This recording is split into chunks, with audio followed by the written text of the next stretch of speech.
All right, we are back. Now, I want to talk about private lending, of course, but specifically where things can go wrong if you don't do proper due diligence, if you don't protect yourself. But even sometimes if you do all the right things, things can still go wrong. So let's be real here.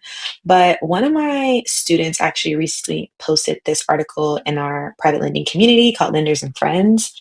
And I just thought it was a great example of a lot of the things that we learn in the private lending accelerator. And it was so timely because I was just talking about some of these things. So we're going to go through it a bit. I mean, I won't read the whole thing to you, but I just want to point some things out about this because it's actually really sad, but it's a great lesson if you are thinking about becoming a private lender, or if you're already doing some private lending. It's a great lesson and it's food for thought. So this is called Incalculable Damage: How a We Buy Ugly Houses franchise Left a Trail of Financial Wreckage Across Texas.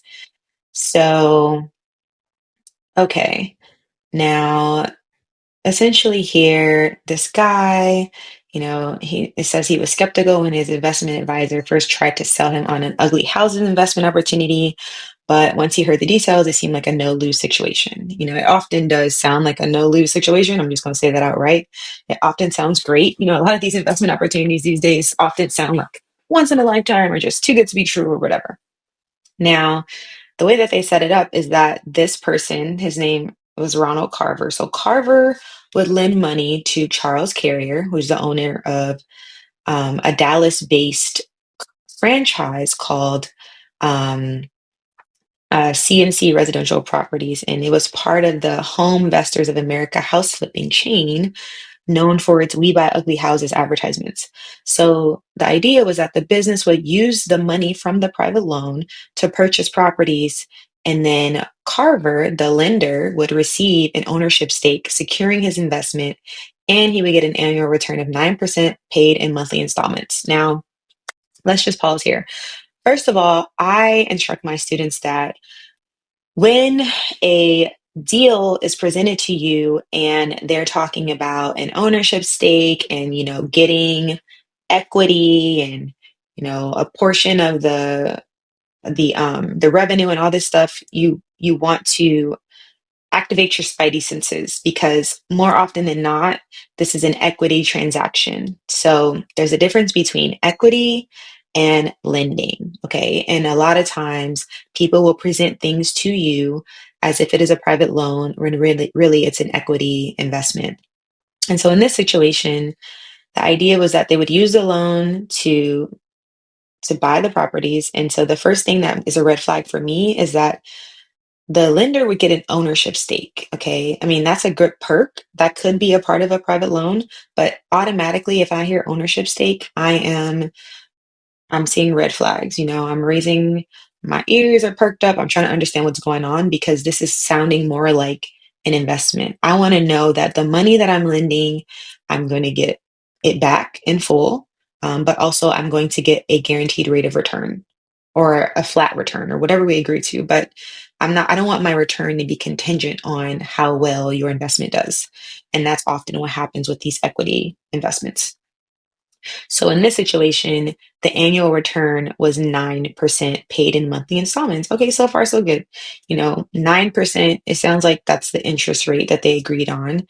Um, and we don't have the full details of the loan here, but I would imagine that they either had, it sounds like they had a, maybe interest only payment situation going. And then I guess at some point, according to their agreement, the lender would get their principal back. I'm not sure, but let's just assume for learning sake that this is a private loan. Now, the way that the lender, Carver, was thinking about it was worst case scenario, I would end up with a property worth more than the loan that I gave, which is always the case when you're lending on real estate and you're securing your loan with the collateral that is the real estate. That is the situation. So Carver, the lender, started out with a $115,000 loan to this company. And it says the interest payments arrived each month. So it sounds like it was an interest only loan. So he had worked for 3 decades at a nuclear power plant. He retired without a pension before he could collect any Social Security. And him and his wife actually lived off of the investment income. So they came to rely on this for their well-being and for their livelihood. Now, the lender was thinking this is so good that he talked his elderly father into investing as well. And so his father invested another 50,000. So gave another loan, and then the checks started coming in for the dad and for the original lender, Carver. And it was going so well, they decided to put more money into this. Now, another thing that I always instruct my students, don't do more than one loan to a borrower at once. Okay. We are not huge institutional lenders with just millions and billions of dollars to be loaning out. Like, that's typically not the case with new private lenders. We are relying on either our retirement funds or our savings or whatever it is. We need this money. Okay. We cannot afford to lose this money.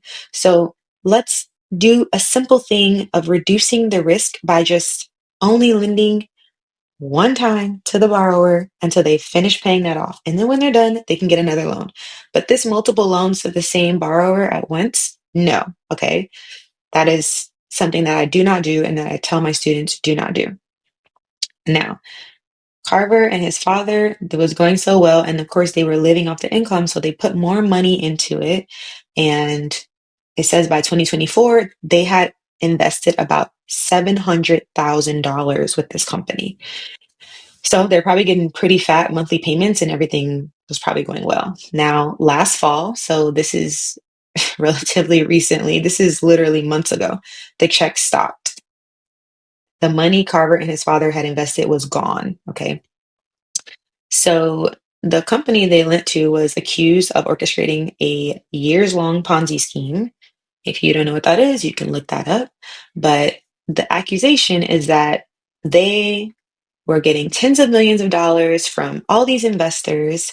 And this is what's being alleged in multiple lawsuits and interviews with people who said they lost money. So if you can imagine, Carver and his father alone invested 700,000.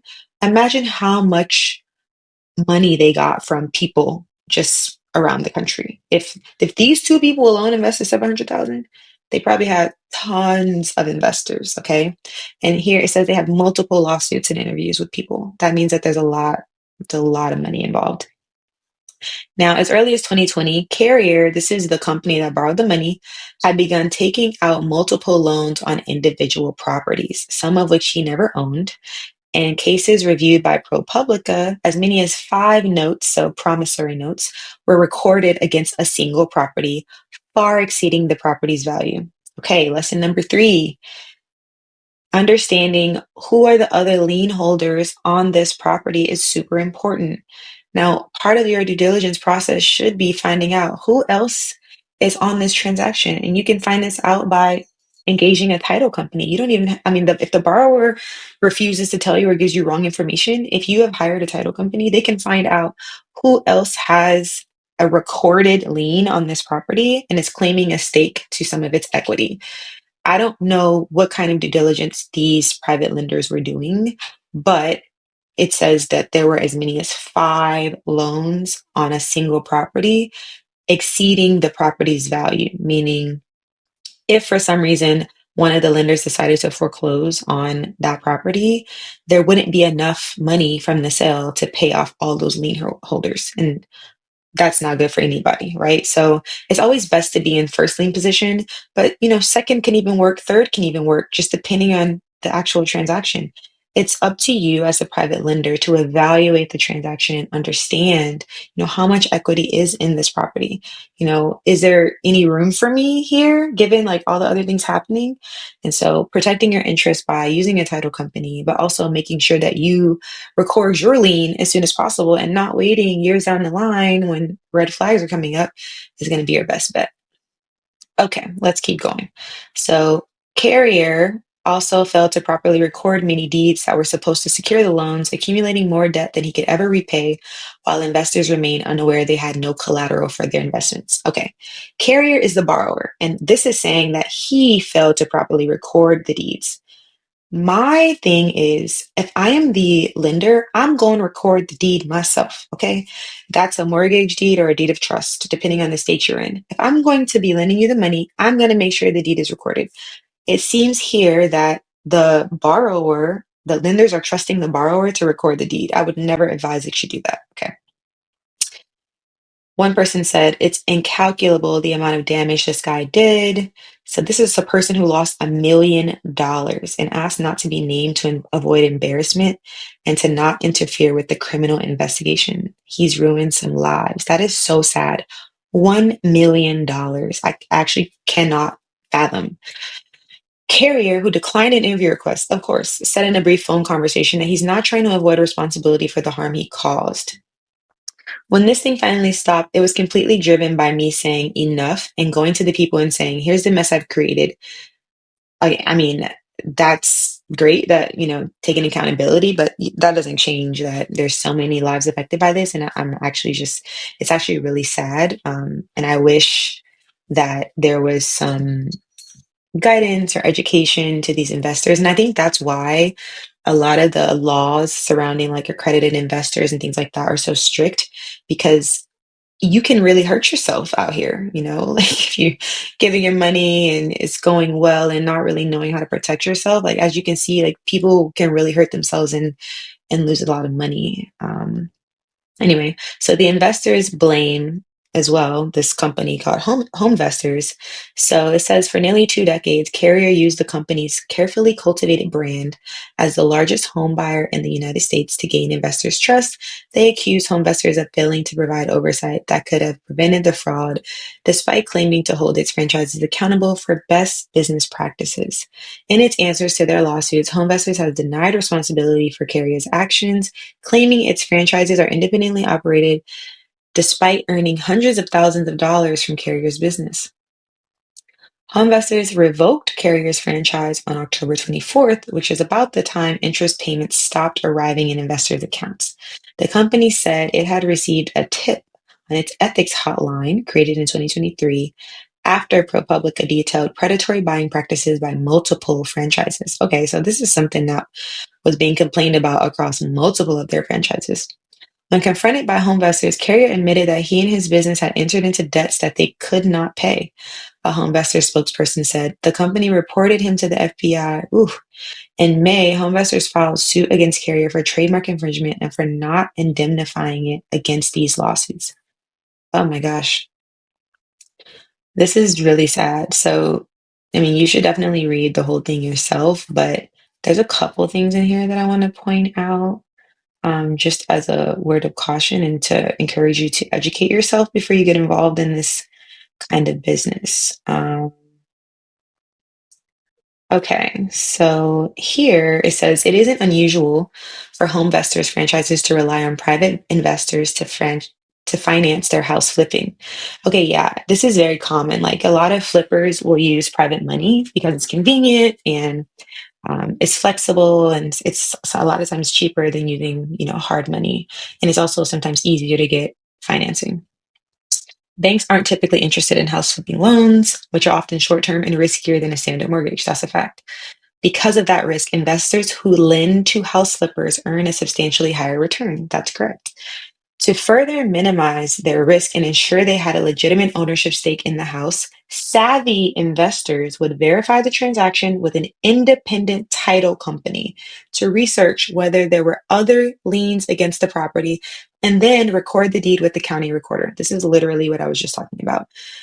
It is not wise to rely on the borrower to record this for you. You should get your own title company, have them do your own research. Yes, it's going to cost you more money, but as you can see, it's well worth the cost. You know what I'm saying? Like you're protecting your hard-earned money. It says, but many of Carrier's investors, after years of consistent payments, led them to trust him. Ain't no trust, okay? Trusting your processes, trusting your systems, and trust that title company and that lien is going to protect you and your money. It says that they let Carrier handle the recording of the deeds and did not confirm that he had done so. Now, these are just investors who did not have the benefit of education and guidance on what they were doing, and they were taken advantage of. I hate that. Like there's so much information out here, and I'm happy to say that, we help provide this education. I have an accelerator where I teach private lending.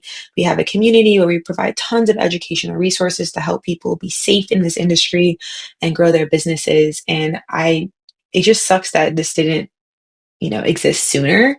I mean, I don't feel it's not my fault. I know that, but I hate that. And I really just emphasize that people do their due diligence and educate themselves, especially when you're dealing with this much money and with people you don't know. Okay. So it says through public records, they identified at least 124 people who have lent money since 2009. Not all of them have lost money, thank God. But for the ones that have, I just pray that they get resolution and that they get their money back. Like, this is egregious. So please read the article when you have time. It has a lot of lessons in here. And make sure that you educate yourself. We have a free course. That link is going to be in the description. Um, and you can, get your feet wet. I also have a 4-week lending accelerator. It's very aggressive, but it's a lot of information, but there's a lot to learn about this industry. And of course, I can't teach you every single thing, but I could teach you at least this kind of stuff. I mean, the basics on how to protect your money and protect yourself. But anyway, this is a long article, as you can see, and it gets even more interesting, but it also gives you some insight as to how to properly operate in this kind of field. It's honestly a gem, and I highly encourage you to look into it and educate yourself and just be careful out there. So, thanks for watching.